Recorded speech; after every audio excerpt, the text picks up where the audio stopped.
Good evening. It is Tuesday, March 3rd, 2016. I'm Jacob, And I'm Danielle. and we are the Proteus Podcast. Ideas in all shapes and forms. How are you doing, Mr. Jacob? I have been better. You sound a bit under the weathers. Yeah, my back is acting up again. You know, there's only one thing for you to do about that. Yeah, save up $20,000 and get it fixed. Well, I was going to say just fire your back, but, you know, um, back surgery, I guess, is one option, Yeah, I guess. sounding so good right now because I can't get any relief. Oh, well, I am sorry that you have to go through that. As a person who goes through back pains at times, I feel for you. I have found personally that the what's the quote from it? Better living, which is an ambiguous term at best, Better has living helped through me. chemistry. Better living through chemistry sometimes helps. But I started walking more with my back because I have a weak lower back, I walk and it's so much, I don't even. well, and then I couple that with a what I like to call a healthy neutral diet. Is that like a chaotic neutral diet? Yeah, it's kind of like it's the chaotic neutral of dining. It's like all the food groups in one dish. I like to call it, and I stole Gruel. this from you, ugly food. Ah, yes, ugly food. It's like the things that you eat for breakfast that are supposed to be healthy for you, like oatmeal and da da da da da. Uh-huh. I I like to take all the healthy things in breakfast that you're supposed to eat for breakfast, like some oatmeal, a little bit of protein, some fruit, and I like to put that all into the oatmeal and mix it up. Protein and fruit in oatmeal? Yeah, you know, like you're supposed to have a lit like egg, like a good fried egg, Ah, or or a hard boiled egg. You know, if that's your thing. Yeah, I dice it up, throw it in there. I'm not really sure how to feel about this. Well, you got to do what you got to do. That is true. And I'm a busy person, so doing the oatmeal that's the best way. It's a delivery vessel, Jake. It's kind of like the burrito. I have a tenuous relationship with oatmeal based on bad experiences as a young person. Lumps, I'm gonna guess. No, allow me to elaborate. Once upon a time, back when the world was young, I had friends, and we would go and spend the night at their house occasionally. And we would, of course, stay up too late and then get up too late, and so on and so forth, like young folks do. But this inevitably led to getting up at the crack of 9 o'clock and being told, come have breakfast, which was oatmeal, which I believe had been prepared sometime approximately 3 a.m., based on its temperature and consistency. As such, I rigorously avoid oatmeal because all of my experiences with it are bad. Okay, that's fair enough. I am personally a lover of oatmeal. Can't really explain why, but that's what it is.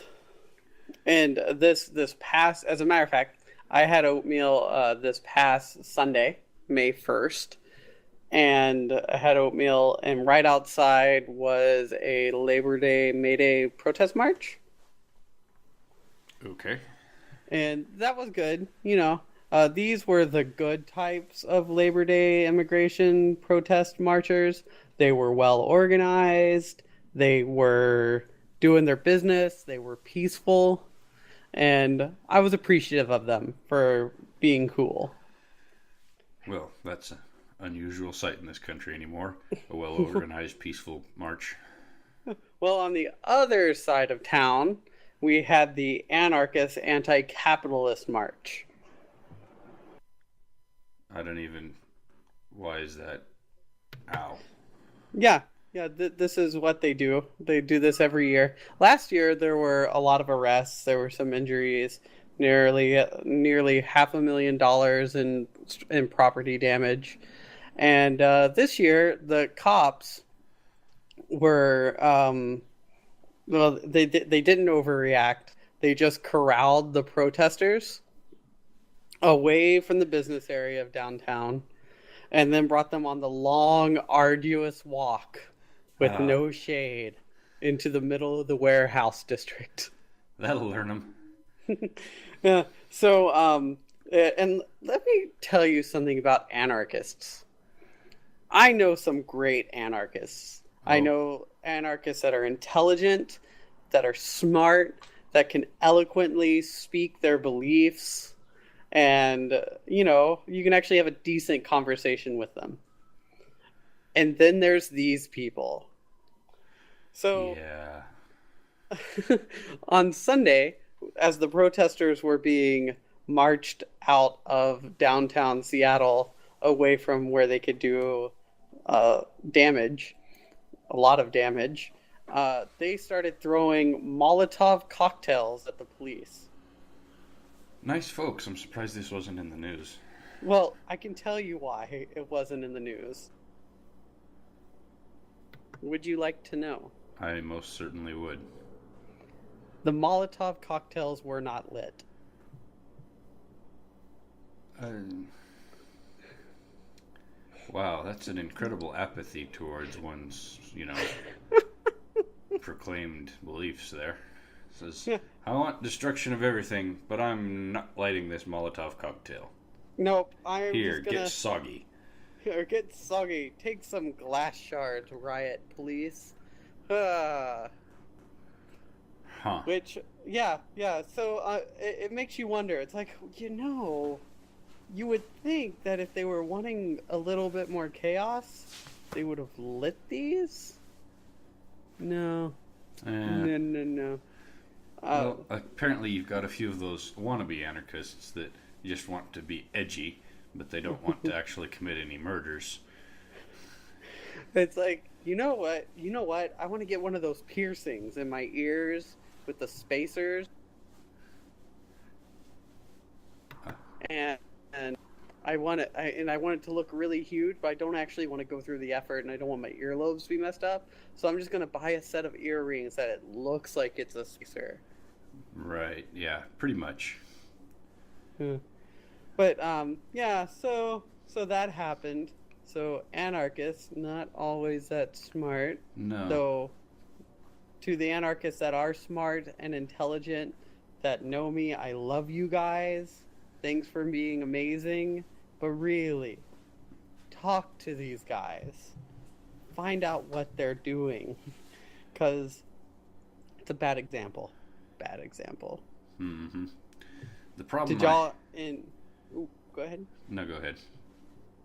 Did you guys in the Alpine have any Labor Day marches? None that I was aware of. I didn't even know it was Labor Day. Oh, Look at you me need to paying get. attention. So I was going to You, say, the problem with anarchists, and this is only the problem with the bad ones, is so many people use, oh, I'm an anarchist as an excuse to just tear shit up, instead of actually, espousing the actual political side of it. They just use it as, oh, I'm an anarchist and I'm going to go riot in Ferguson and burn cars and shit. well, I think Ferguson was a little bit more than just anarchy. Yeah, but there was people that came from far and wide just to help tear things up over there. Well, yeah, and that's a good delineation to make because a lot of the issues in Ferguson were very real, Yeah, very I'm much seated in I am not actual. downplaying the actual important things that happened in Ferguson. What I am downplaying is the intelligence of the people that come from far and wide just to tear up someone else's city because someone is upset about something, and that's a great excuse to ruin someone else's time. I completely agree with that statement. You shouldn't make other other places that are going through troubled times. You shouldn't make that situation more difficult by adding in your own bullshit. Yeah, well said. Quit Well adding said. in your own bullshit. Yeah, quit adding in your own bullshit. There's enough shit going on that your bullshit isn't needed. And that goes for everyone, not just wannabe anarchists. Yeah. I'm talking to you, Joe. I know you're listening. So yeah, that was my experience on Sunday. Brunch with oatmeal and bacon, and peaceful Labor Day protesters. Huh. Yeah, Oatmeal, bacon, and protesters. that could be a whole other podcast. Yeah. Sounds right to me. It's like we're gonna cover protests while eating oatmeal and eating bacon. Pretty much. But yeah, so that was interesting. Other than that, I have been playing the Diablo 3. Oh, fascinating. I've been playing Fallout 3. Fallout 3. I just got done playing. No, I need to play Fallout 4. Yes, I want to play Fallout 4, but I am not yet prepared to buy a new Xbox and television. Wait, it's not. What? Fallout 4. 4 not compatible with the Mac? Not that I'm aware, and it's not compatible with the Xbox 360. Well, I like to live about 2 generations behind everyone else. I'm trendy that way. yeah, but I thought for sure Fallout 4 was Mac compatible. It very well may be. I just haven't looked into it. And I also want to play Fallout 3 first because it's cool. You know, I try. Okay, so here's my problem with Fallout 3.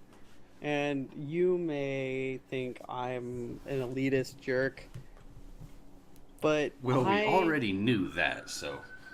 Dear good, there's the siren. Hi, cops! Hi, cops. Or whichever. We're in here talking about stupid anarchists, not being stupid anarchists. Don't arrest me or my cat. Okay, thanks. Anyway, sorry. The cops distracted me with their sirens. Yeah, so Fallout 3, I can't do the graphics. Not quite shiny enough. Too much mud color. Too much mud color, and also it's just, I don't know why. It's like Fallout 3 should have been, for the time that it came out, I feel like it should have been better looking than what it looked like. They were super committed to that post-apocalyptic sepia tone palette. True, but even the textures looked a bit like the textures looked like they were from a decade earlier. Kind of, like yeah. And weirdly enough, it suffers from pop-in. I'm baffled by that happening on a console game. I've never seen it before on consoles. Pop-in? Where it uses low-res placeholder textures until you get close enough, and it doesn't swap them fast enough to the high-res ones, so you see sudden changes in the terrain and environment as you approach it. Oh, yeah. It's referred to as pop-in when the textures pop in suddenly. So and on the high-detailed PC models version, pop in. on the PC version, you can there's a texture pack / add-in that you can use to kind of address that, and also the really shitty textures in the game. Yeah. But it's not enough. Yeah. Part of the reason I've been playing Fallout 3 is because of my back problems. I can recline on the couch far more comfortably than I can sit in my office chair. And so, I'm relegated to couch gaming. Mm-hmm. I will probably play the Fallout 4 when it's on the Steam sale for 50% off. Probably. I have seen some nice graphics packs for Fallout 4 because it also suffers from an overabundance of taupe. That adds some greenery and stuff back in where it's appropriate, makes it a little more playable. Yeah, and I get that. There's definitely areas where, you need that, like, bland blahness. Yeah. But, the argument the people that made the package says is it's been over 100 years since this nuclear apocalypse. Surely anything that survived would be starting to thrive again. Yeah, at least in some weird, odd way. Yeah. It's like you can get away with like using like bland textures and blah blah blah for Fallout New Vegas because that's in the middle of a Goram desert. But when Fallout 3 set in Washington D.C. or Fallout 4 wherever the blazes it's supposed to be set. I have a feeling it's New England, but some Fallout 4 person is going to like be all pissed at me for getting the location wrong. It's got to be up there though, because of well. Anyways, bears. You Because say of the that. bears. Because of the bears. Derby bears. What little Fallout lore I know, that those bears are relegated to the Atlantic Northeast.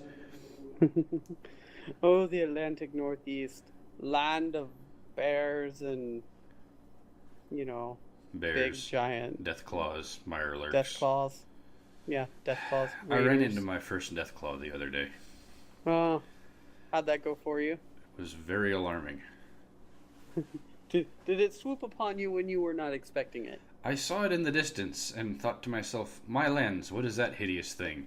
And then it had approached at an incredibly accelerated pace, and I thought to myself, my lens, that thing is very fast.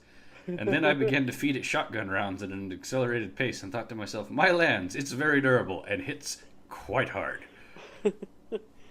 Yeah, death claws are bad. Yeah, I'm learning that. That's like, oh, I see something off in the distance. This is what Fallout has taught me, and unfortunately, this has ruined like my Skyrim experience in a lot of ways. Because I will see something off in the distance in Skyrim And want to go play with it. No, Fallout logic teaches me kill it from as far away as possible. That makes it harder in Skyrim. Skyrim, you kill a quest giver. Yeah.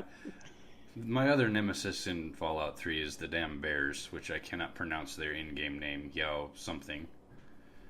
But, because it seems like every time I encounter those, you kill one, and that means there's another one somewhere very close. And so Right. And so on the occasions where there isn't one somewhere very close, you spend a good 5 minutes panicking in circles, looking around, wondering where your doom is coming from. Like, oh god, where's the other bear? Where's the other bear? Why isn't there another bear? Why don't I have a mech suit? Where is my mech suit? Fallout 3 is very cruel with its application of mech suits. Makes them much harder to get than Fallout 4. Well, does Fallout 3 have behemoths? Probably. I think I may be about halfway into the game. I can't really tell. Okay. So if there's a behemoth, you'll be meeting it soon. Probably. I saw something You'll be like, very, very big and "Oh." unpleasant in the distance at one point, and it ran up to a fence and menaced at me, and I retreated extremely quickly. But I didn't get a good look at its name. It was through the fence. I was like, oh god. But that's what fences are for, right? Pretty much. Can you shoot through the fence in Fallout 3? Some of them. Speaking of... Why did you not shoot through the fence?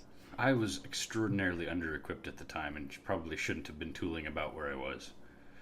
Okay. So anyways, I got you. I did encounter a fantastically hilarious situation in Fallout 3, though. There is a town full of slavers in this game. And for those of you who've played Fallout 3, it's Paradise Falls, you know where I'm talking about. And there is one of the such and such protection shelters, the armored phone booths in the middle of this town. Well, the town is S-shaped, and this phone booth is at the very back of the town. And I basically, in the back of my mind, was thinking, I'm going to, do whatever the couple quests these guys have for me, then slaughter them all and free the slaves and get my karma back. Because that's how I roll. Yeah. So anyways, I found the key to this phone booth because it's locked. Just by accident. So I go over there and open it, and there's a guy in there. I talk to him, and he's like, oh, you can't be seen talking to me. I'll get in even more trouble. And so I'm standing there fooling around, trying to decide what to do next, and I accidentally pickpocket him. Now, one would think, because he's a prisoner, that would probably not elicit much of a response from the surrounding town. Woe is me, I was so vastly incorrect. The entire town aggroes upon me. I am as far from the entrance to the town as you can get, and you are not able to fast travel out of this town. So, I assessed my options, immediately killed the guy, and continued to assess my options, and stepped into his phone booth and closed it. So here I am in the middle of a very angry mob of slavers in a metal phone booth. There seems to be some AI logic there missing. Maybe. It gets better. So here I am, panicking in my phone booth, debating what best of course of action to take, when the first of the slavers glitches through the phone booth and is in there with me. I respond by promptly taking out my shish kebab flaming machete machine and flailing him violently. This pretty much went on for 20 minutes until I was chest deep in slavers inside of a phone booth. So the slavers just kept on glitching through. You Pretty kept much. on murder hoboing them. I murder hoboed an entire town inside a phone booth with a flaming Inside of... lawnmower blade. Did you get all their loot? I did. It was quite the deal, and I finally come out of there. I was like, well, I was kind of wondering how I was going to murder this whole town, but it turned out to be a lot easier than I'd planned.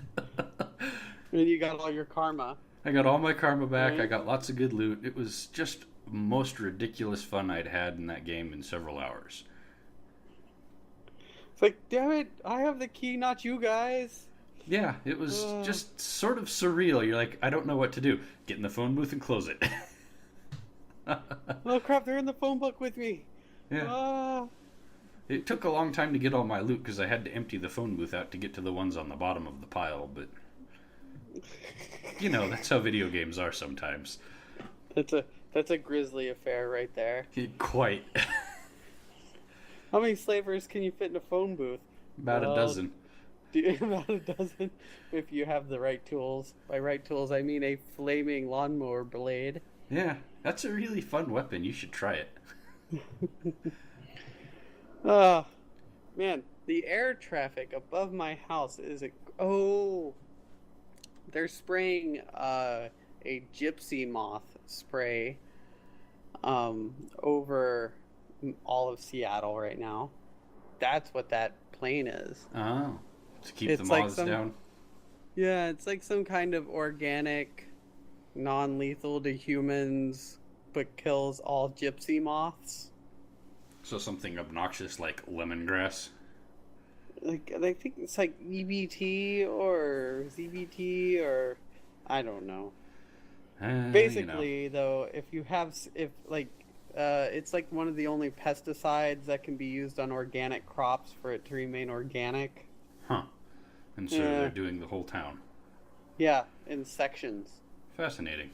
Yeah, yesterday morning they were doing right above my house at 5:30 in the morning. Nice, I guess. Thanks. Way to wake up. Thanks, State of Washington. Hey, would you rather have Thanks a moth-eaten clothes or a slightly less restful night's sleep? I think these gypsy moths are the kind that kill trees, not your clothes. Would you rather have beautiful trees or a partial night's sleep? Both, I guess. Neither. There's no right answer. Probably. But that's where I'm at. Well, in that case, just how jaded are you? 2. A 2? Yeah, I have a bad headache. You've got a headache, and you didn't get any sleep, but you're still only a 2? I think I'm loopy. So we'll call it an 8. Yeah, it's hard to be jaded when you don't have your senses about you. That's true. I mean, yeah, you would think it'd be higher. I mean, with the planes buzzing my apartment, the sirens going off, the unmistakable allure of a migraine coming on. But no. Yes. No. The dulcet tones of a soothing migraine. The dulcet tones of a soothing migraine. It sounds something like... but just keeps on getting louder. Building to a voluminous crescendo until you can ignore it no more. And yourself? How jaded am I? I'm like a 7. 7? Yes. Yeah, I guess back pain will do that to you. Back pain and other factors have rendered me jaded today, beyond the fulcrum of suctitude. Do you know what would help you? Codeine. Codeine. And I was gonna say Diablo 3, but then I realized that sitting down for you is painful, and standing is painful, And existing is painful. and existing is painful. It says, life is... Yeah, that brings me to a quote. I think it was Lily Tomlin. Oh Maybe. God. It says, life is pain. Anyone telling you otherwise is trying to sell something. That is true. That might not but, be her. That's not Lily Tomlin. Who was that? That was William or Will or I'm sorry, not William or Will. Wesley. Oh yeah, from The Princess Bride. Wesley from A Princess Bride. Lily Tomlin might have said the same thing if she had the chance. Yeah, sure. I mean, that's right in her wheelhouse. Mine has to do with migraines. It's from Don Roth. And it is a short quote. A migraine is the cock block of writing. Wow. That is brilliant. But it's so true. But then when you think about it, it's like when you think about migraines and what they stop you from doing, you could almost put anything in the writing spot. Like a migraine is the cock block of life. Of Pretty much. Enjoyment, of love, liberty, pursuit of happiness. My mom, you know, Yeah. everything. Huh. So yeah. This is stupid headaches, migraines, sirens, back pain, airplanes buzzing over my apartment, cats, and the price of tea in China. Yeah, migraine is the cock block of all that. Sounds right to me. So I think that considering everything as it is, I would like to once again ask any listener whether or not you actually listened. Well, actually, you have to listen to get to this part, so thank you. But please, leave us a review. Send us a mail to proteuspodcast@gmail.com. Follow us on Twitter at Proteus Podcast. Or leave us a review on iTunes or Stitcher. Whatever Stitcher is, I still don't know. Or wherever you found our podcast. And that's all I have. In that case, I've been Jacob. And I'm still Danielle. And we have been the Proteus Podcast. Good night, everyone. Good night.